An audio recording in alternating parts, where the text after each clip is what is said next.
ہمارے رپورٹر نذیر احمد کی رپورٹ کے مطابق اکاڑہ کے علاقہ فخر ٹاؤن میں سسرالیوں سے جھگڑ کر آئی حاملہ خاتون کو سوتے ہوئے فائرنگ کر کے قتل کر دیا گیا۔ پولیس موقع پر پہنچ گئی، لاش کو قبضہ میں لے کر تحقیقات کا آغاز کر دیا گیا۔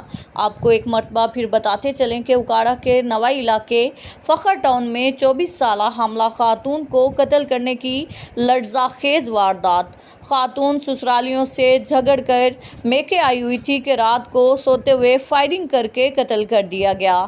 مقتولہ ایک بچے کی ماں تھی۔ ورثہ کی جانب سے خدشہ ظاہر کیا جا رہا ہے کہ آسیہ بی بی کو خاوند اور سسرالیوں نے قتل کیا ہے۔ دوسری جانب پولیس کی بھاری نفری موقع پر پہنچ گئی۔ لاش کو قبضہ میں لے کر پوسٹ مارٹم کے لیے THQ ہسپتال دیپال پور منتقل کر دیا گیا۔ DPO فیصل شہزاد نے واقعے کا نوٹس لیتے ہوئے DSP دیپال پور سرکل شبیر احمد وڑائچ کی زیر نگرانی ملزمان کو ٹریس کر کے گرفتار کرنے کے لیے اسپیشل پولیس سکواڈ تشکیل دے دیا ہے۔